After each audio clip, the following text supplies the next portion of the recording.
나를 지켜주셨네. 할렐루야. 하느님은 우리를 사랑하시어 당신 아드님을 우리 죄를 위한 속죄 제물로 보내주셨네.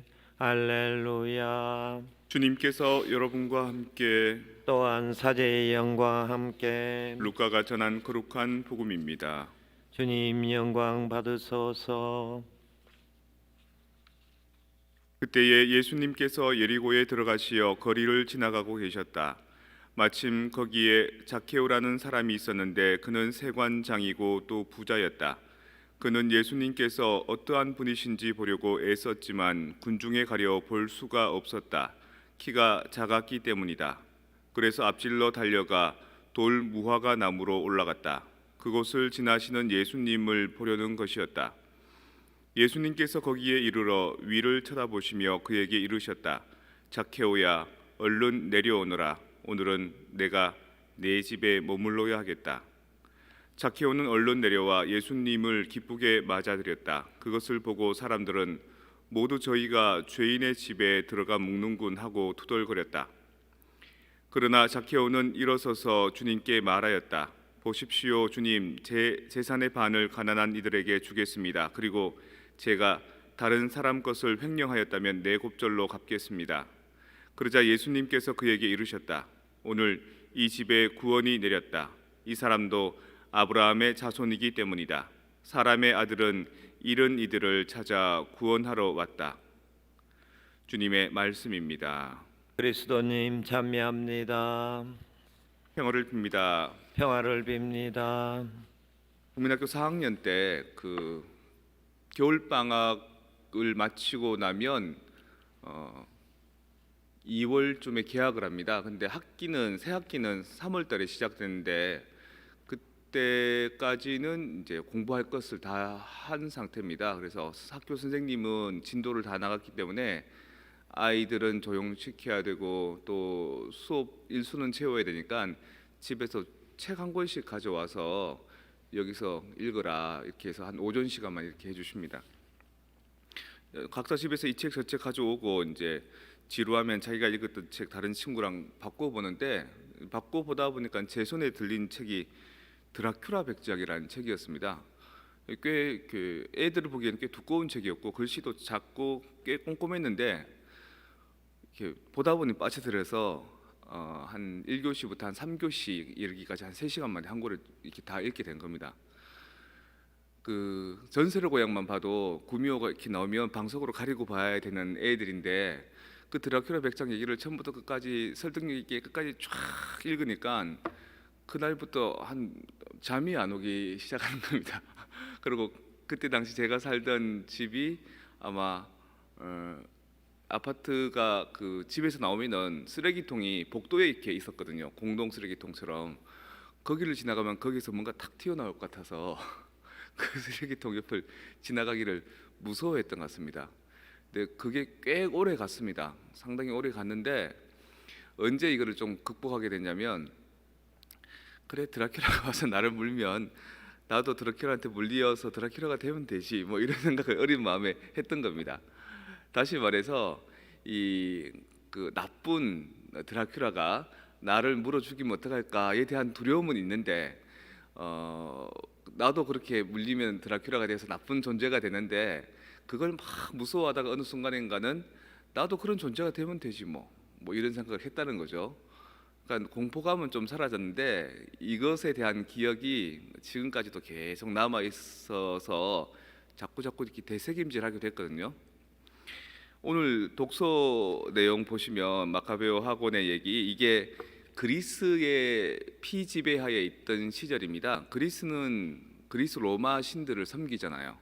그러니까 이 이스라엘 백성들이 섬기면 야훼 하느님에 대한 신앙을 못하게 하고 그리스 로마 신들에 대한 신앙을 숭배하게 하고요.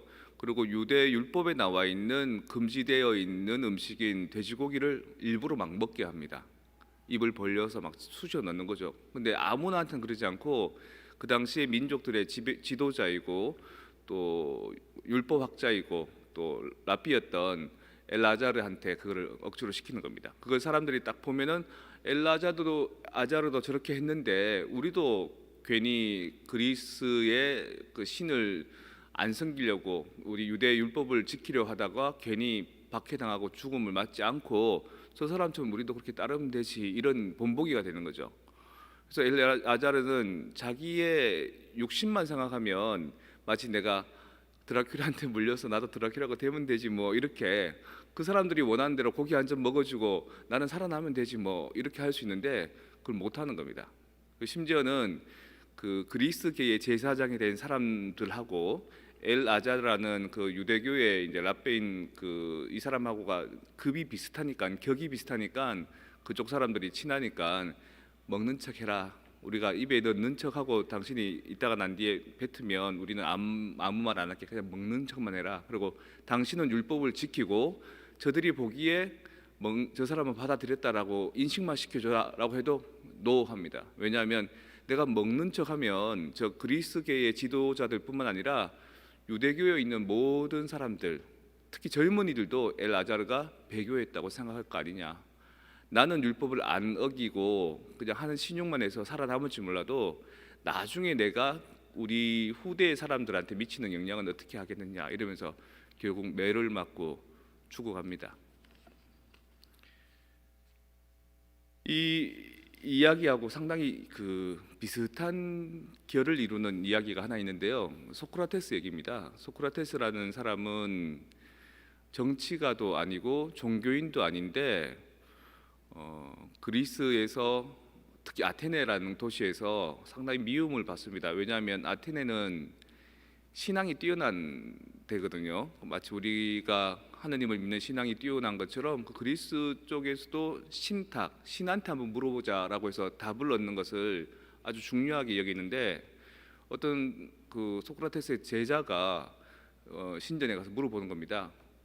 소크라테스보다 더 뛰어난, 더 지혜로운 사람이 있습니까? 이렇게 물어본 겁니다. 그 신탁에서 없다, 소크라테스가 제일 지혜롭다, 이렇게 얘기해 준 거죠. 그러면 그냥 그렇게 받아들이면 되는데 소크라테스는 아무리 생각해도 신이 잘못 판단한 것 같더라는 거죠. 나는 지혜롭지 않다. 그래서 이것에 대해서 나보다 지혜로운 사람들한테 이 의견을 어떻게 생각하느냐를 이제 찾아다니면서 묻게 되는 겁니다. 찾아가서 물어보니까 이 사람들이 상당히 지혜롭다고 사람들한테 정평이 나고 알려져 있던 사람들이 안 지혜롭더라는 겁니다. 그래서 소크라테스가 그 사람들 면전에 대고 당신들은 지혜롭지 않군요, 이렇게 말합니다.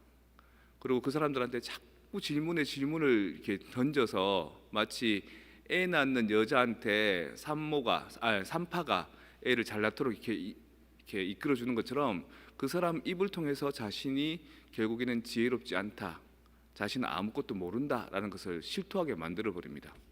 되게 싫은 거죠. 자기들은 그것 때문에 지혜를 가르쳐주고 재산을 버는 그런 사람들인데 그걸 못하게 된 겁니다. 그래서 소크라테스가 이제 그것만 해도 미운데 뭐라고 하냐면, 나는 내가 지혜롭지 않다는 것을 알고 있는데 내가 무지하다는 것을 알고 있는 나와 저 지혜롭다는 사람들은 자기가 무지하다는 것을 모르는 저 사람들과의 비교했을 때 내가 모르는 것을 모르는 내가 훨씬 더 지혜롭다는 생각이 든다. 그래서 신탁이 얘기했던 게 내가 지혜로워서 지혜로운 게 아니라 난 지혜롭지 않다는 것을 알고 있는 나 자신을 아는 내가 지혜롭다고 하는 사람들보다 더 낫다고 얘기하는 것 같다라고 이렇게 말을 하고 다닙니다. 그러니까 이제 불러오는 거죠. 불러와서 어떻게 그 법정에 세우냐면, 예수님처럼 하느님, 자기가 하느님이라 그랬다라고 해서 그 신에 대한 신성 모독을 한 죄로 예수님께서 돌아가시지 않습니까? 그 소크라테스가 신을 모독했다 이렇게 해서 죽입니다. 그 젊은이들한테 잘못된 가르침을 가르친다, 새로운 종교를 선포한다. 그 미국에도 배심원이 있는 것처럼 그 당시 그 그리스에는 한 500명이 되는 배심원들이 쭉 있습니다. 그래서 서로가 변론을 하고 고발한 자도 변론을 하고 또 고소를 하고 고발 당한 사람도 변론을 하는데, 거기에서 이제 배심원들이 대부분들이 소크라테스의 반대파들이 많았기 때문에 한 500명 중에 220대 한 280으로 결국 소크라테스는 죽음을 맞이하게 됩니다. 그때 아마 주변 사람들이 그렇게 했을 겁니다. 내가 당신이 도망칠 수 있는 곳으로 내가 안내해 주겠다고. 본인도 아마 고민했을 겁니다. 내가 뭐 이 정도까지 것 때문에 죽어야 되는지. 근데 죽음을 맞아들이죠. 내가 여기에서 사람들을 통해서 재판이 벌어지고 법정을 통해서 결정난 것들을 내가 받아들이지 않으면 내가 사람들한테 얘기했던 진리, 진실 이게 다 무슨 소용이 있느냐. 그래서 저런 법에도 내가 내 목숨을 아끼기보다 나는 죽으면서도 진리를 보존하는 것이 후세에 훨씬 더 도움이 되지 않느냐라고 생각하고 죽어간 거죠. 그래서 소크라테스를 예수님이나 부처님이나 마호메트 같이 세계 4대 성인, 성현 이렇게 부르는 거죠. 자, 여러분은 어떻게 하시겠습니까? 여러분이 지켜야 될 윤리 도덕이 있다, 지켜야 될 규칙이 있다라고 할 때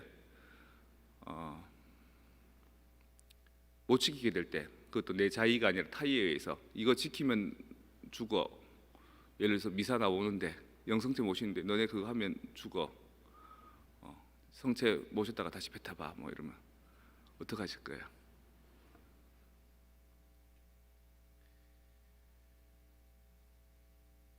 그런 문제입니다. 오늘 독서의 말씀이. 그래서 과연 나는 선택의 기로에 있을 때 과연 무엇을 선택할 수 있을까? 답은 쉽습니다. 왜냐하면 내가 하느님에 대한 은총과 사랑을 가득히 깊이 체험했다면 신앙을 배교하는 일들에 대해서 못할 겁니다. 그런데 별로 내가 그 깊이에 맛들이지 않았다면 배교하면 훨씬 더 많은 이익을 준다. 배교하지 않으면 나에게 불이익이 다가온다. 그러면 바로 배교하는 거죠. 결국 내가 신념하고 있는 바가 얼마나 나의 삶의 중심이 되어 있느냐 아니냐에 따라서 움직일 수 있는 겁니다. 예를 들어서 누군가 여러분을 유혹한다면 누군가가 여러분들에게 그 뭐라 그러죠? 그 부부 관계 외에 다른 외도하는 것을 막 이렇게 유혹한다면 내가 내 배우자와 함께 깊이 있는 사랑의 교감을 나누고 있다면 당연히 노 할 수 있죠. 하지만 그렇지 않다면 그 사람한테 실망을 가지고 있거나 그 사람이 안 그래도 지금 막 권태롭고 이렇다면 누가 유혹해 주기를 오히려 바라겠죠. 마찬가지인 겁니다. 하느님하고의 관계도 내가 하느님과의 관계에서 얼마나 좋은 신뢰관계를 가지고 있는가, 그분을 통해서 내가 얼마나 내 인생의 존재 가치를 느끼고 있는가에 따라서 어떤 종교가, 어떤 권세가, 어떤 위험이 우리에게 다가온다 하더라도 노 할 것은 노하고 예스 할 것은 예스 할 수 있는 그런 삶을 살게 된다는 거죠. 이런 삶, 베드로도 뭐 3번이나 예수님을 배교했듯이 우리도 그래 할 겁니다. 그리고 이때까지 여러분들의 신념에 대해서도 그래 해왔을 겁니다. 그래서 소크라테스처럼 나는 내가 잘 모른다는 것을 알고 있다, 내가 무지하는 것을 알고 있다라는 것처럼 우리는 나는 내가 죄인이라는 것을 알고 있다라고 고백할 수 있어야 됩니다. 그리고 그때 하느님께서는 우리 인생 과정을 통해서 우리에게 조금씩 그 죄를 기억할 시간과 기회들을 주시는 겁니다. 다음엔 절대 죄짓지 않도록, 다시는 흔들리지 않도록. 오늘 자케오 여기는 그런 겁니다. 죄진 자케오에게 내가 오늘 너희 집에 머물러야 되겠다, 네 마음 안에 머물러야 되겠다. 자케오가 제가 죄 지은 것이 있다면 3배나 더 기워 갚겠습니다, 다시는 그러지 않겠습니다라고 변화하는 거죠. 철학적인 신념만으로는 불가능한 것, 하지만 신앙을 통해서 우리의 나약함까지도 보듬어 주는 것, 그게 일반 철학하고 우리가 믿는 신앙하고의 다른 차원의 차이점입니다.